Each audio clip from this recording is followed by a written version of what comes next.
Iya, karena yang paling simpel kan yang kita udah lihat bahwa Baskara tuh marah banget sebenarnya karena dua anaknya ini berantem cuma gara-gara perempuan, dan kebetulan emang perempuan itu Yasmin gitu. Jadi menurut Baskara adalah kalian ini anak-anak dari keluarga terhormat, kok bisa-bisanya kalian berantem. Udah tahu, Baskara tuh udah tahu mereka ini berdua lagi jatuh cinta, dan tahu jatuh cinta sama satu orang, dan si Yasmin itu ya, cuman ya dia belaga belaga bego lah ya gitu ya, belaga nggak tahu belaga apa. Tapi sampai puncaknya di depan mata Baskara mereka berkelahi kan, bener-bener pukul-pukulan semua segala macam, dan ada Yasmin di situ gitu. Jadi ya udah, Baskara marah banget ya gara-gara itu sih sebenarnya. Gara-gara ini martabat keluarga jadi tercoreng cuman gara-gara dua anak lakinya Baskara ini kok bisa berantem cuma gara-gara perempuan gitu. Itu sih. Tapi di situ kan sempat ada kata-kata dari Soto Baskara bilang nggak sepadan. Nah, mungkin nggak sepadannya gimana mungkin? Om Frans? Nggak sepadan tuh sebenarnya gini, kalau yang dimaksud ya Baskara ini kan orang terpelajar ya, orang terdidik, dia megang perusahaan enterprise sebesar itulah, perusahaan besar lah gitu. Satu, kalau menurut aku ya karena Baskara pada saat itu memang lagi emosi. Jadi tutur katanya yang keluar ya cuman itu gitu, tidak sepadan. Tidak sepadan. Sebenarnya Baskara tahu lah Yasmin itu orang, kan ada nanti kan kita udah lihat ya, Baskara ngomong bahwa Papa nggak benci. Papa tahu Yasmin itu orang baik dan orang pinter. Nah itu kan tanda tuh Baskara tahu banget pegawainya ini, stafnya ini yang lagi disukai sama anak-anaknya. Jadi pada saat itu ngomong nggak sepadan tuh artinya bahwa udahlah, kalian tuh, menurut aku sih lebih ke faktor emosi ya pada saat itu, bahwa udah cari perempuan lain lah yang lebih sepadan sama kalian, sama latar belakang kalian gitu. Atau Jadi mungkin, oke, jadi apa? jadi bukan mengarah ke status sosial atau ke level edukasinya si siapa Yasmin, karena Baskara kenal bener siapa aja yang orang yang kerja sama, apalagi kan ini kan istilahnya ring satunya dia gitu. Itu sih. Atau mungkin Baskara tahu kalau misalnya Yasmin itu anak dari sahabatnya, gimana? Oh belum sih, Oh, belum. belum tahu. Baskara belum, sama sekali belum tahu kalau Yasmin itu anak dari sahabatnya, dari Yoga ya.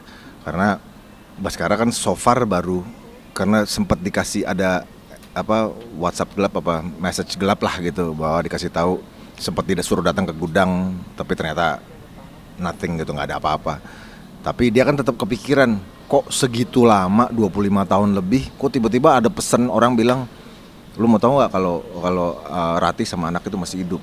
Itu kan dia jadi kepikiran terus gitu, kepikiran untuk, pertama dia mikir iseng, tapi nggak mungkin iseng, orang udah sejauh ini iseng terus untuk apa.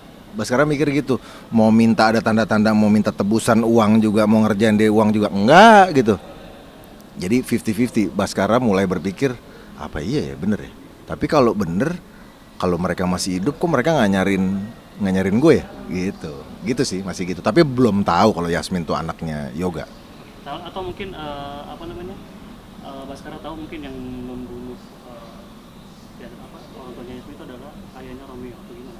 Belum tahu juga sih, belum tahu juga. Dan belum ada ceritanya juga, konektivitas antara Baskara dengan Heru tuh. Heru kan yang bunuh Yoga ya, pembunuh bapaknya Romeo itu namanya Heru. Belum kelihatan konektivitasnya seperti apa gitu. Tapi kalau ke Yoga kan udah pasti mereka nih sahabat dekat dan teman kantor. Ya kebetulan dulu Baskara memang jadi bukan bawahan ya, partner yang dilibatkan, jadi dipekerjakan tadinya. Kayak Om Frans mungkin mengenai selain apa melarang Romeo dan Yasmin, ada apa lagi mungkin di episode nanti malam atau tadi malam Tadi yang malam. terjadi oleh Baskara?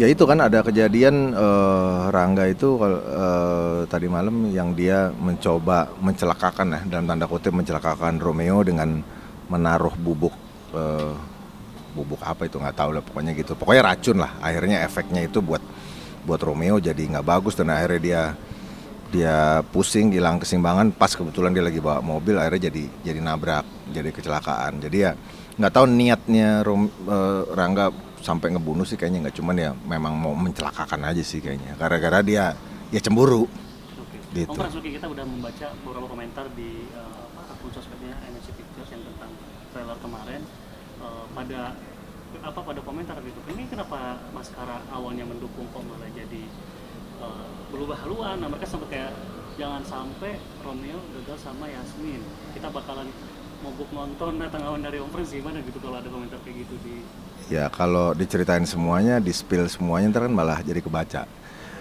Enggak, intinya gini aja. Buat penonton Cinta Yasmin, terus aja nonton. Kita semua megang karakter masing-masing, kita megang peran kita masing-masing. Kalau yang aku tahu so far sampai hari ini, Baskara itu memang orang baik. Orang baik, orang bapak-bapak biasa-biasa aja sih sebenarnya. Cuman yang bikin dia tegas adalah satu, dia tuh orang yang memang punya martabat karena memang punya level pendidikan tinggi. Kalau dia nggak level pendidikannya nggak tinggi, dia nggak mungkin dipercaya almarhum Yoga untuk megang perusahaan sebesar itu. Jadi udah pasti kalau orang kayak gitu leadershipnya pasti tinggi ya. Nah orang kalau punya leadership tinggi, apapun itu, begitu dia ngeliat sesuatu yang nggak seimbang atau ketidakseimbangan, apalagi itu terjadi di dalam keluarganya, dia pasti marah. Dia pasti marah, apalagi itu menyangkut nama baik keluarganya. Sampai 2 anaknya berantem cuman gara-gara perempuan.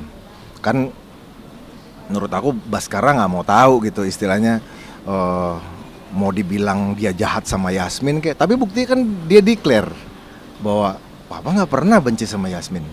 Papa tahu Yasmin itu orang baik dan Papa tahu Yasmin itu orang cerdas. Nah itu kan dia declare. Jadi di situ memang dia emosi dan dia mau menjaga keseimbangan dan image keluarganya aja sih. Dan kedepannya ya nggak tahu seperti apa. Tapi so far sih Yasmin dengan segala kelebihan dan kekurangannya, Baskara itu orang baik. Tapi ya ada kekurangannya, dia mungkin kemarin-kemarin suka berselingkuh, yang akhirnya Ajeng jadi berselingkuh juga. Ya itu mungkin penyakitnya. Itu mungkin penyakitnya Baskara. Gitu. apalagi begini, kalau misalnya kita bicara soal Om Frans Muhede gitu, membaca komentar netizen yang kayak kesel sama pihak Baskara yang kok mau misalnya Romin gitu. Ya. Nah gimana mungkin tanggapan dari sebagai Frans Muhede gitu, melihat karakternya tuh berhasil bikin orang kesel gitu nonton. Ya kalau aku sih mikirnya kalau sampai orang jadi beneran kesel, artinya ya artinya aku on track menjalankan skenario itu gitu. Kan dari kemarin kan kayak sosok Baskara tuh yang bijak, baik, ngomongnya baik-baik aja. Ya kalau gitu aja mungkin flat ya. Tapi begitu dikasih peran, ya aku cuman menggambarkan Baskara tuh orang yang normal. Ya tadi aku bilang, dia seorang bapak-bapak yang normal. Pada saat satu emosinya naik, ya tutur katanya itu keluar. Tapi kan itu sebenarnya masih terjaga. Kalau mungkin Baskara itu tidak terdidik, mungkin dia akan bilang, kamu jangan deket-deket sama Yasmin. Yasmin itu nggak selevel. Dia tuh strata sosialnya tuh beda, gitu kan. Tapi kan aku bilang ya Yasmin itu tidak sepadan dengan latar belakang kalian. Jadi kan tutur bahasa katanya masih dijaga. Terakhir Gitu. boleh untuk promoin nonton Cinta Yasmin. Oke, untuk seluruh pemirsa RCTI, jangan lupa terus saksikan Cinta Yasmin setiap hari jam 8 malam hanya di RCTI.